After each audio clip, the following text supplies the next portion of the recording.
Hi hello welcome to current news. Tamil Nadu రాజకీయాలకు సంబంధించి మనందరికీ తెలుసు. ఎవరు ఊహించినటువంటి వ్యక్తి అక్కడ సీఎంగా అయ్యారు. నటుడు, టీవీకి అధ్యక్షుడు విజయ్ గారు. ఆయన సీఎం అవుతారు అని చెప్పి ముందుగానే చెప్పాలంటే ఎవరు ఊహించకుండానే ఆయన సీఎం అయ్యేటువంటి అవకాశాలు చాలా ఎక్కువగా ఉన్నాయి అని చెప్పినటువంటి వ్యక్తి శ్రీ ముల్లపూడి సత్యనారాయణమూర్తి గారు.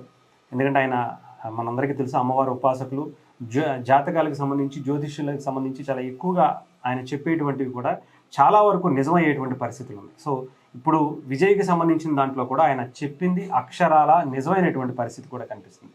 దీని గురించి అసలు ఆయన ఎలా చెప్పగలిగారు ఇవన్నీ తెలుసుకునేటువంటి ప్రయత్నం చేద్దాం.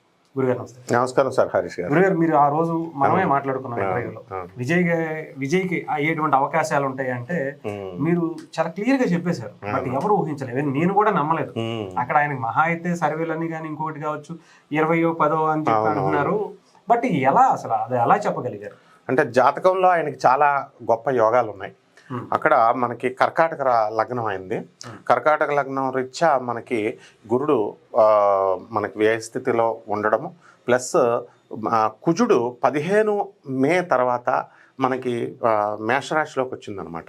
అక్కడ ప్రభుత్వం కూడా అతను 144 మందిని చూపించగలిగే అసెంబ్లీలో కరెక్ట్గా 14వ తేదీనే మనకి మేలో 2024 చూపించగలిగారు. అంటే జస్ట్ అనమాట ఆ అధికార యోగాలు కూడా ఆయనకి రవి శని గ్రహాలు కలవడము, ఆయన ప్లానెట్స్ కాంబినేషన్ ఊహించి నేను చెప్పగలిగాను అనమాట. అలాగే ఆయనకి తక్కువ సీట్లు వస్తాయని సర్వేలు ఎగ్జిట్ పోల్స్ అవన్నీ చెప్పినా కానీ పేరు రీత్యా కూడా వృషభ రాశికి అర్ధాష్టమ కేతు ఉన్నాడు. కానీ యోగాలు కంటిన్యూస్గా 7.5 years వరకు కూడా మంచి యోగాలు ఉన్నాయి అని చెప్పి ఆయనకి నిరాఘాటంగా ఆయనకి 107 రానియండి, ఎన్ఎన్ఆర్ రానియండి, వాళ్ళు వచ్చి కలుస్తారు. ఒకనొక మూమెంట్లో అయితే డిఎంకే డిఎంకే రెండు కలిసిపోయి ఈయనకి అధికార ఛాన్స్ ఇవ్వరు, అసలు సీఎంని కానివ్వరు అని పుకార్లు వచ్చినాయి. అయినప్పటికీ కూడా స్టబాన్గా అతను అధికారంలో ఉంటాడనే నేను నమ్ముతూ వచ్చాను. కారణం ఏంటంటే అతను అధికార యోగాలు చాలా ప్రబలంగా, వృషభ రాశికి లాభంలో శని, రాజ్య స్థితిగతుడైనటువంటి రాహువు గోచార రీత్యా కూడా ఫేవరబుల్గా ఉన్నాయి. అందువలన ఆయన కంపల్సరీ వాళ్ళే వస్తారు. లేకపోతే డిఎంకే స్ట్రాంగ్ లీడర్షిప్ లేకపోవడం వల్ల అందులో సగం మంది 20 మంది ఎమ్మెల్యేలు ఖచ్చితంగా ఇందులోకి వచ్చేస్తారు. ఈయనకి కావాల్సిన పవర్ వస్తుందని ఊహించి నేను చెప్పాను అనమాట. అంటే ఇప్పుడు అక్కడ వరకు బాగానే ఉంది. ఎందుకంటే మీరు అన్నట్టు గురుగారు అంటే చాలా క్లియర్ గానే చెప్పారు. బట్ కాకపోతే ఇప్పటి వరకు సీఎం అయ్యారు, బాగానే ఉంది. ఇప్పటి నుంచి ఇంకొక 5 ఏళ్ల పాటు పరిపాలించేటువంటి పరిస్థితులు ఉంటాయి. ఎందుకంటే కొంతమందిని తీసుకున్నారు, ఇంకొంతమంది బయట నుంచి సపోర్ట్ ఇచ్చారు వేరే పార్టీలు. అన్ని కూడా ఎప్పుడు రాజకీయాలు మారుతాయో చెప్పలేదు. ఇప్పుడు డిఎంకేకి సంబంధించినటువంటి వ్యక్తులు కూడా ఎస్ మేమే అధికారంలోకి వస్తే ఇప్పుడు కాబట్టి తర్వాత అయినా సరే అని చెప్పి హింట్లు ఇస్తున్నారు. ఎలా ఉంటాయి అంటారు పరిస్థితి? వాళ్ళది ఆటలు సాగవు. ఎందువల్లంటే అది స్టాలిన్ చాలా ముదురు క్యాండిడేట్లు వాళ్ళు. ఇక్కడ కూడా డిఎంకేలో పళనిస్వామి మామూలు కాదు, పన్నీర్ సెల్వం అతను వాళ్ళంతా అందులో ఉన్న వాళ్ళు పక్క విజయ్ తప్ప పాపం అందరూ ముదిరిపోయినటువంటి క్యాండిడేట్లు అనమాట. అస్సలు చేయనివ్వరు. అయినప్పటికీ కూడా మన విజయ్ వెనక త్రిష వ్యూహకర్త ఉండడం ప్లస్ ఇన్నోసెంట్, ధర్మం ఉంది ఈయన దగ్గర, తెలివితేటలు ఉన్నాయి, మంచితనం ఉంది, ప్లస్ యోగాలు ఉన్నాయి. త్రిషా జాతకంలో కూడా నేను క్లియర్గా చూశాను. రవి కుజులు ఇద్దరూ కలిసి, శ్రవణ నక్షత్రం అనేది, రవి కుజులు మేషరాశిలో బ్రహ్మాండమైనటువంటి స్థితిగతులై ఉన్నారు. కాబట్టి ఎట్టి పరిస్థితుల్లో ఆమె కూడా గవర్నెన్స్లోకి వస్తుంది. ఇప్పుడు గ్యారంటీ ఈ టర్మ్లోనే వచ్చేస్తుంది. అది కూడా మనం చెప్పాము ఆ రోజు మనం ఇంటర్వ్యూలో. కాబట్టి ఈ రీత్యా వాళ్ళు ఎంత ముదురులైనా సరే ఇప్పుడు ఆటోమేటిక్గా విజయ్కి అనుభవం వచ్చేస్తుంది. నందమూరి తారక రామారావు గారు కూడా, సీనియర్ ఎన్టీఆర్, పవన్ కళ్యాణ్ లాంటి వాళ్ళు కూడా రాజకీయాల్లో పాపం అమాయకంగానే ఎంటర్ అయిన తర్వాత స్ట్రాంగ్గా వాళ్ళు లీడర్షిప్ క్వాలిటీస్ జన్మతహా ఉన్నాయి. కాబట్టి స్పీడ్గా వాళ్ళని ఎక్కడుంచే వాళ్ళని అక్కడ ఉంచుకుంటూ ఎదిగారు. ఆ విధంగా విజయ్ కూడా ఇప్పుడు పాల బొగ్గలవాడు చిన్నవాడు పాపం ఇప్పుడే అన్నప్రాసన అని ముదురుతున్నాడు అనమాట. సో 144 చూపించడమే అతను మొదటి విజయం. కాబట్టి వాళ్ళందరూ కూడా ఎన్ని చేసినా సరే ఎట్టి పరిస్థితుల్లో ఫుల్ 5 years టర్మ్ అతని జాతకాలు రీత్యా, గ్రహాల రీత్యా విజయ్ తప్పకుండా ఉంటాడనమాట అందులో. 5 ఏళ్ళు అయితే ఆ పార్టీ ఆయన కావచ్చు, ఆయనకి సంబంధించి మీరు అన్నట్టు త్రిష కావచ్చు, ఎవరైనా సరే పరిపాలించారు డెఫినెట్ గా. అందులో మళ్ళీ ఒక్కళ్ళు కూడా వెళ్ళరు. అందులో పరిపూర్ణమైనటువంటి ఫుల్ గవర్నమెంట్, ఫుల్ గవర్నెన్స్ చేస్తాడు. ఓకే, రైట్ గురుగారు. అంటే ఇంకా ఆయన రాజకీయ జీవితం ఇంకా వెనక తిరిగి చూసుకునేటువంటి అవకాశం లేదు. అవును, ఇంకొన్ని సంవత్సరాల పాటు కరుణానిధి గారు, జయలలిత, ఎంజీఆర్ ఎలా పరిపాలించారో అలాగా ఈ మధ్యలో ఇంకో విశేషం ఏంటంటే అన్నా డిఎంకే డిసెంబర్ అయిపోద్ది 5 సంవత్సరాల్లో.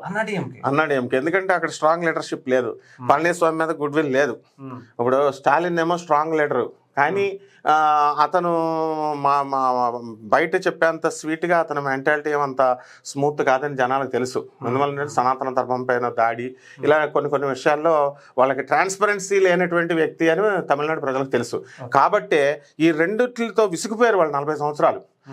డిఎంకేలోనేమో కరుణానిధి, స్టాలిన్ వాళ్ళు, ఇటేమో జయలలిత, వీళ్ళతో థర్డ్ ఆల్టర్నేటివ్ కోసం ఎదురు చూస్తున్నారు. అటువంటి తరుణంలో మనవాడు ఆసాద్ జ్యోతిగా వచ్చి ఉండడము, ఆ తర్వాత 3 generations కవర్ చేశారు.